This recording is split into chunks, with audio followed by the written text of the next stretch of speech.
Okay, good day everyone. Good day, grade 11 assertive. So, we are down to our last topic in our subject, PPG or Philippine Politics and Governance. Once again, I decided to make a pre-recorded session for you to be able to be guided with our discussions here in second quarter in Philippine Politics and Governance. I already uploaded the PowerPoints in the Google Classroom. However, I want you to really understand the concepts in politics that we are discussing. That's why I decided to make a pre-recorded session again for you to be able to understand deeply our lesson in political science. Okay, so this is our last topic and we must start. So before anything else, I have quick question, or should I say quick questions to all of you, which is related to our topic. My first question is, do you know who is the current governor of Laguna as of this moment? I know that you have answers in your mind, and you are correct. Our current governor, based on the winners of last local election, is Governor Sol Aragones. My next question is, who is the current Vice Governor of Laguna? The current Vice Governor of Laguna is Attorney J.M. Karait, if you know him.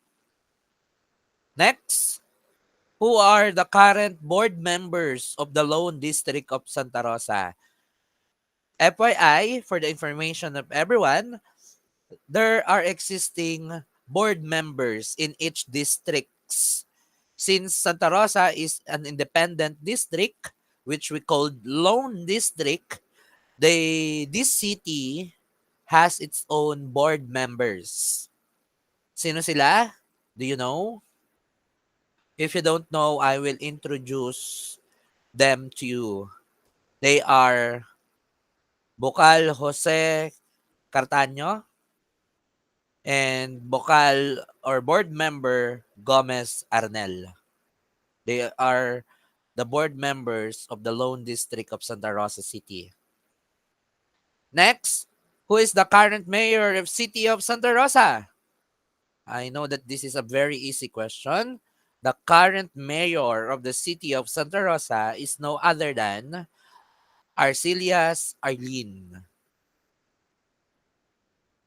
Next, let us go to the current vice mayor of the City of Santa Rosa. No other than Arnold Arcelias.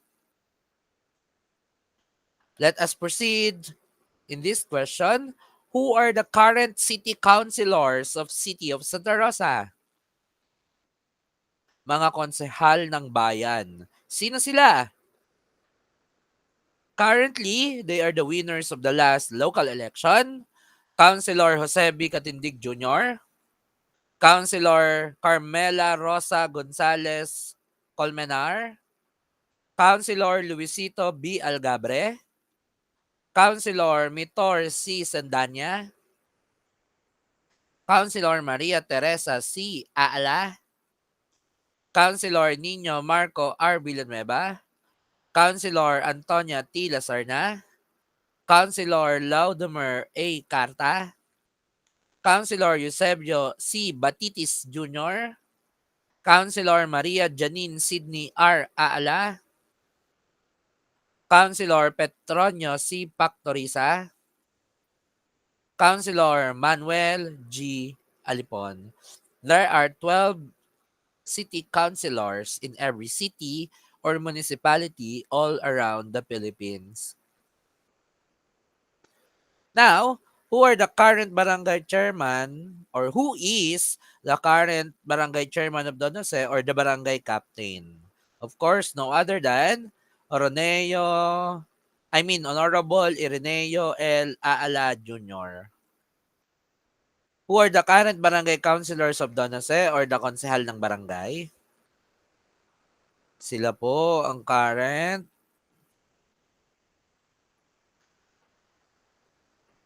Roderick A. Aala, Michael Alec G. Belen, Roderick G. Batusin, Ariel M. Sullivan, Christina B. Marisigan, Nina Rizain M. Gomez, and Cesar A. Garcia. Who are the current Sangguniang Kabataan of Don Jose or SK? Here they are.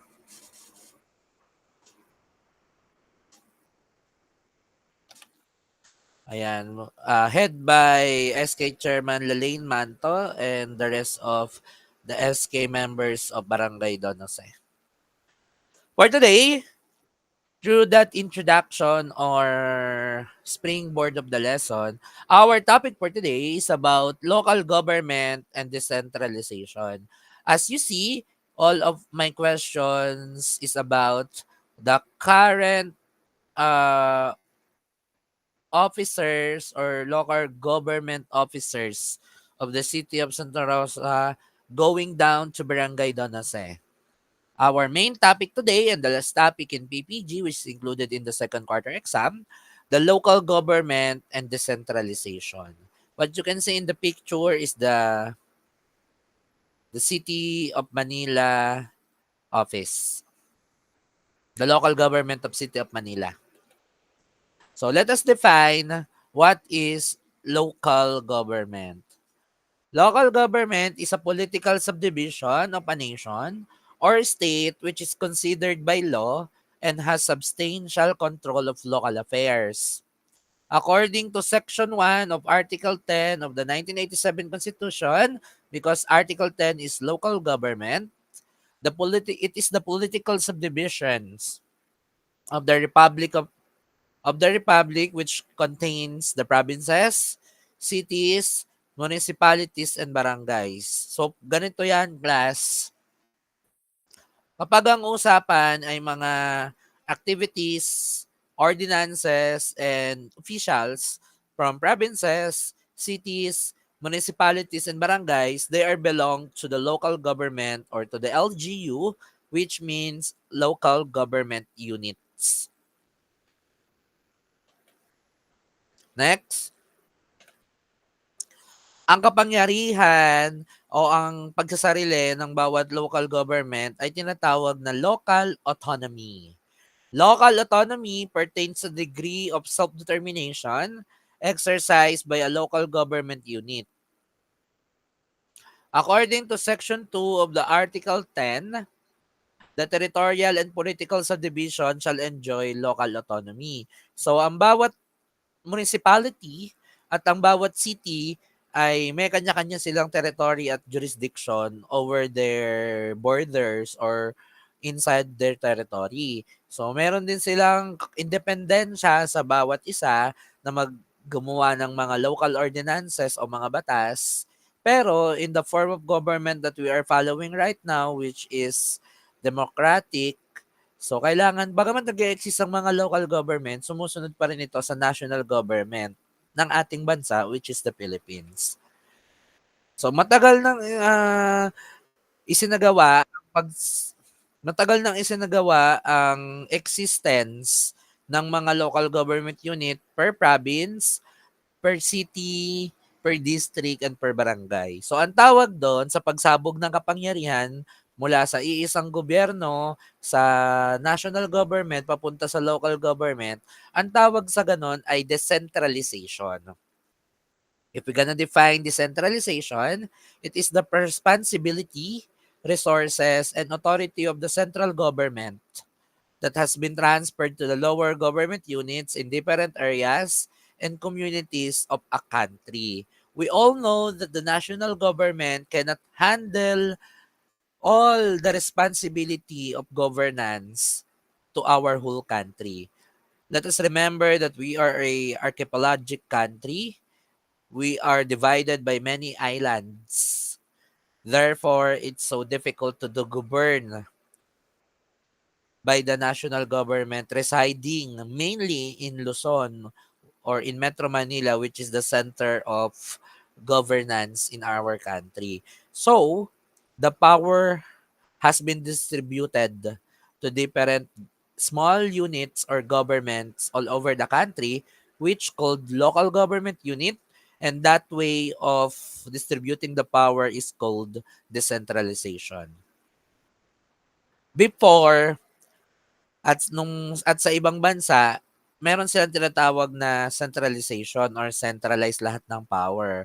However, alam naman natin na pinag-aralan natin sa history of the Philippine Democratic Government na during the Spanish colonization in the Philippines, not absolutely but most likely, centralism ang nangyayari.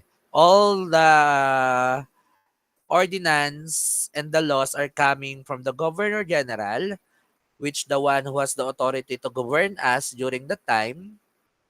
Centralism ang setup ng political power. But it is not anymore applicable in the modern times. Since then, we are doing decentralization.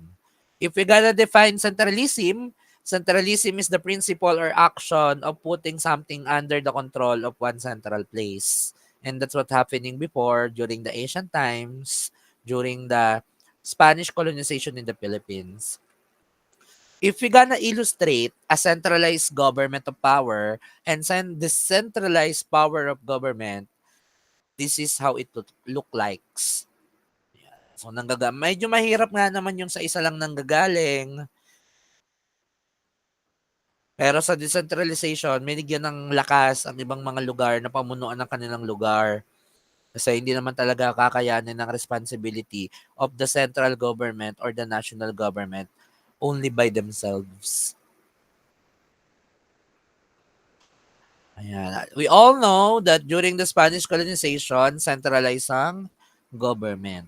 Ayan. This is an example of a governor general. This is Narciso Claveria, a famous governor general during 1849. This is very old way of governing a certain body.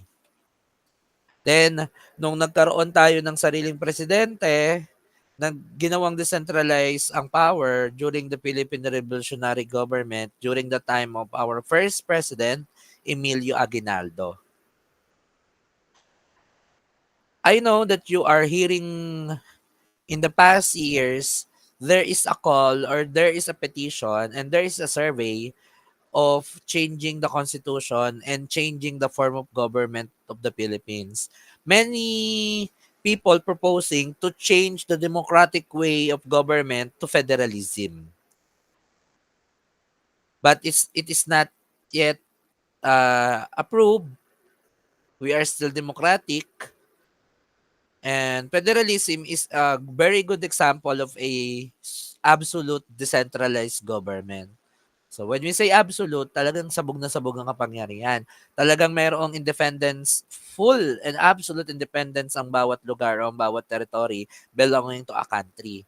Ang isa sa mga pinakamagandang example ng federalism, ang form of government na sinusunod, walang iba kung hindi ang US o ang United States of America.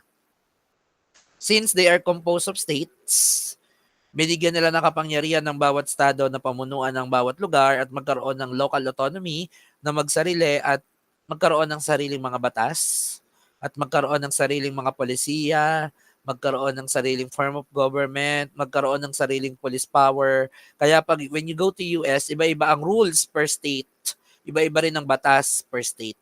Depende sa akma sa kanilang territory at depende sa makabubuti sa kanilang mga tao depending on the states you are belong or residing. If we will define federalism in this type of government, sovereignty is shared between the central and peripheral institutions. The state governments are not politically subordinate to the federal government. Neither can the federal government exercise the powers of the state governments. So, may nag-e-exist pa ring national or central government. However, mas malakas-lakas ang kapangyarihan ng bawat state government. So hindi kasing lakas ng national government ng kanilang kapangyarihan, hindi rin sila mas mataas sa national government, pero mas maraming kapangyarihan ng kanilang natatamasa o na-enjoy o na-exercise through this form of government, no other than federalism. Marami pang mga lugar sa buong mundo ang currently federalism ang pinag-iiral na government or federal system of government. such as Canada, Brazil, Pakistan, Australia, Mexico, Malaysia, and Switzerland because they believe that federalism is the most fitted form of government to their territory and to their people. So, ang local government, like I said, ay binubuo ng mga barangay level, ng barangay captain at ng sangguniang barangay members, ng cities at municipalities na binubuo ng city mayor, city vice mayor, or sangguniang bayan members or city councilors. Binubuo din niya ng province na mayroong governor, na mayroong vice governor at ng mayroong mga board members. Ang province, sila naman ang may jurisdiction o kapangyarihan sa mga nasasakupan nilang city or municipalities. So kapag ka medyo konti ang populasyon at low income places, municipality ang categorization. Kapag naman medyo high earning territory or mataas ang populasyon, highly urbanized, pwede itong makategorize sa city. So ina-apply ang pagiging city. No? So lahat ng city ngayon ay bago maging city, naging municipality muna sila. A sign of an equal distribution of resources to its municipalities and cities. Ayan. May isa lang na governor, isang vice governor, merong mga provincial board members o sangguniang panlalawigan kung tawagin. They're elected by the voters of the municipalities and cities that constitute the province. Mga apat yan kasi may apat na distrito ang Laguna. Ang city at municipality naman, they are the main units of the local government. Sila ang bahala sa authority sa healthcare, street lighting collection, garbage disposal, street lighting, collection and disposal of garbage, construction of local roads and operation of markets, and peace and order in that specific city or municipality. Ang city ay pinamumunuan ng isang mayor, ng isang vice mayor, at ng kanyang mga council members na binubuo ng 12. Naglo-lawmaking body rin sila doon, gumagawa sila ng mga municipality at city ordinances. Tinatawag din sila sa Tagalog na sangguniang panlunsod kung kay city at kung ikaw naman ay municipality, sangguniang bayan ang tawag sa mga konsehal ng bayan. Ang barangay, ang smallest unit o smallest political unit of our government, which is part of the LGU, and it is existing way back Asian times since may dato pa, barangay na yung tawag. So hindi na bago at pinreserve nila to hanggang sa kasalukuyan because it's already part of our political history. At sila yung pinaka-sub-municipality unit within municipalities or cities. They are the one who responsible with their own small communities and they support the municipality and city public services of the city where they are belong, kung saan silang territory nakakasakop. Pinamumunuan ng barangay ng isang barangay captain o ng isang punong barangay. Binubuo ito ng mga konsehal ng barangay o barangay council o tinatawag ding sangguniang barangay. 8 ito. At meron ding peacekeeping board o lupong tagapamayapa na nag-a-act na parang judge pero hindi naman talaga judge. Siya lang yung taga-ayos ng mga dispute within the barangay pag nagkakagulo at may mga reklamo within the people of the community. So ito po yung organizational chart ng isang local government unit. Sila ay sumusunod pa rin sa national government but meron silang kaunting kapangyarihan of local autonomy.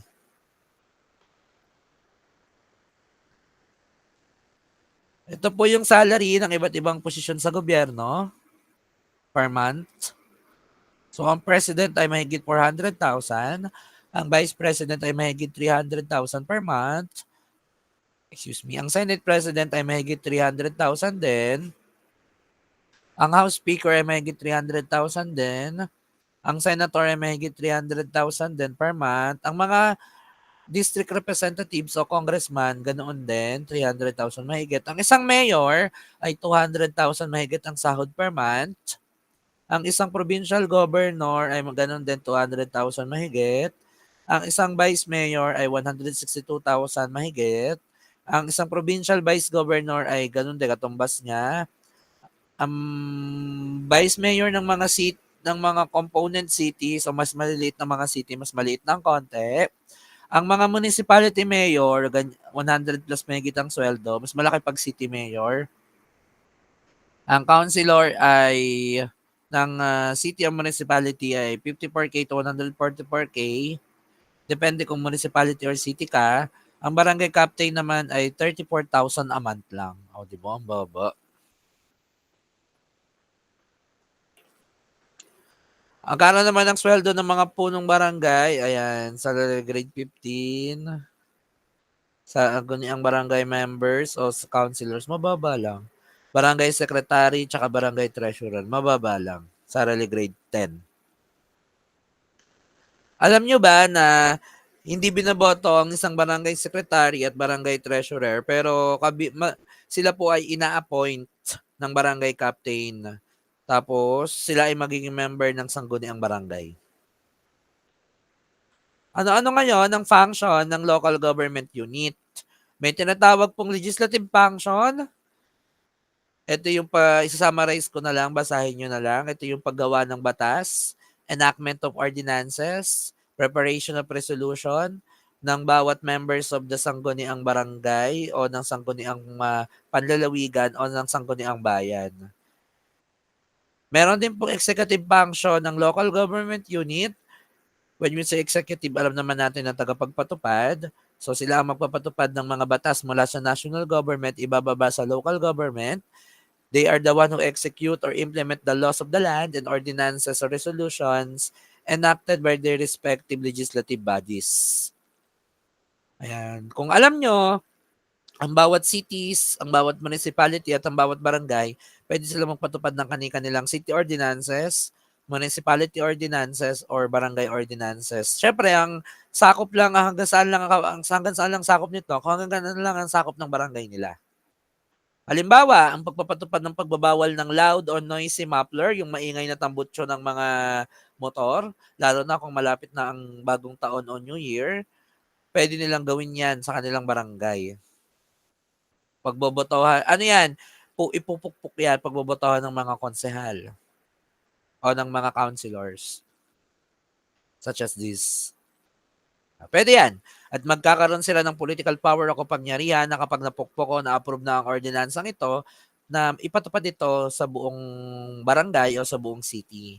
So may period of effectivity din ito. Pag napukpok na, may period of effectivity ito. Halimbawa, within these days, within 1 week or 7 days of informing them, ipapatupad na to. Nakalagay yan dapat dun sa resolution, sa dokumento o dun sa certain ordinance. Tapos ipapakalat yan sa tao para makita, ipo sa bulletin o sa page, etc. Pwede sila magpatupad ng oblansita, depende sa needs. Sa basta ipupukpok o pagbobotohan ng mga konsehal. Ayan. Ito yung halimbawang kopya ng City Ordinance. Pwede po yan. Ayan, ito sa City of Cabuyao. Ipinapatupad nila na bawal ang mga harang sa sidewalk, bawal magtinda sa sidewalk, bawal makaabala sa mga lakaran ng mga tao, daanan, tulay. Pwede po yan, no? Basta pag-aaralang mabuti, tapos pag-uusapan ng mga konsehal, ipupukpok or i-approve of a body. Sa Kalamba, during the pandemic, ayan, nagpatupad sila ng physical distancing, nagpalabas sila ng city ordinance. Tapos pag lumabag, may penalty. Pangatlo, meron din pong kapangyarihan ng mga local government unit ng quasi-judicial function, parang sa COMELEC. May kakayahan po silang maglitis, mag-imbestiga ng mga problema sa kanilang mga lugar. It is the power, agreed upon resolution to an issue could be reduced to a barangay, municipality, or city or provincial resolution. Pwede pong mag-act ang barangay captain as lupong tagapamayapa, which is mag-aayos ng mga problema ng barangay, paghaharapin ng both party na parang isang hearing, pero hindi talaga sila korte, pero pag-aayusin nila ang bawat panig. In the barangay level, for instance, where the lupon will be convened to resolve land boundary conflicts o yung mga away sa barangay, yung mga di pagkakaunawaan sa community, may pwedeng ayusin. Ang tawag sa ganong kapangyarihan ng pag-uusap o settlement na pag-ayusin sila ay quasi-judicial function. Ang quasi, like I said to you to our previous lesson, nangangahulugan itong as if or acting as if. So meron din pong barangay tanod at lupong tagapamayapang nag-e-exist sa mga barangay. It's the local version of police and judge. May kanya-kanya pong logo ang mga lupong tagapamayapa. So, may mga qualification para maging lupong tagapamayapa ka o may assign kang lupong tagapamayapa. So, lilinawin lang natin, hindi ka judge, ano lang, peace officer lang na tagapag-ayos ng mga tao. Pero ang barangay captain, pwede rin maging lupong tagapamayapa kung gugustuhin niya. Ito yung tinatawag na katarungang pambarangay o barangay justice system. Ginawa ang lupong tagapamayapa upang mabawasan na ang mga kaso na isasampa sa higher courts para within the community pa lang o within the barangay maiayos na ng lupong tagapamayapa yung mga dispute o hindi pagkakaunawaan within the barangay level. At ang pag-existence ng barangay justice system sa kasalukuyan ay nagpapatuloy pa rin. At ito ay nakalagay sa Local Government Code Section 399 hanggang Section 422. Lahat ng kapangyarihan, do's and don'ts ng isang lupong tagapamayapa ay nakalagay dyan. Meron din pong taxation function ang local government unit. May kapangyarihang ibinigay sa local government unit na maningil ng tax. So, yung mga naaayon lang sa batas.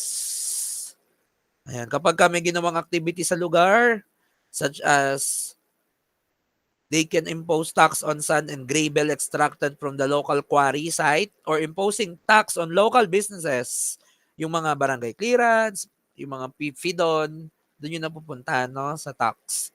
Yung mga business permits, mga building permit, yung community tax certificate or cedula na kinukuha natin sa barangay or sa municipality, doon po yun napupunta sa budget ng local government unit.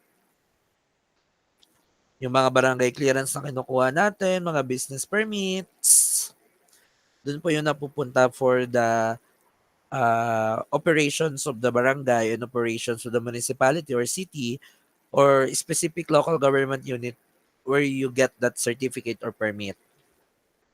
Meron pa pong ibang kapangyarihan ng local government unit. I-summarize ko na lang po. Nandiyan ang local budget preparation, ang exercises the power of eminent domain. Yan ang eminent domain na pag-aralan na natin yan ng first quarter. Maintenance and protection of the public property. Doon muna tayo sa number 5. May kapangyarihan din mag-propose ng budget ang konsehal ng barangay at ang konsehal ng bayan kung saan nila gagastusin ang budget ng kanilang city, kung saan nila i-allocate ang budget ng kanilang barangay. So pagbobotohan din yan. At ang leader na yung vice mayor. Pagbobotohan niya ng mga konsehal to form an resolution or a law kung saan mapupunta yung mga budget nila. May nagpupulungan yan. May kapangyarihan din kumuha ng mga lupa o property ang local government as long as bibigyan ito ng just compensation o kaukulang bayad ng gobyerno. Pa kung mapapatunayan gagamitin ito for public use, for safety, for the state projects and for the benefit of the common good of the people.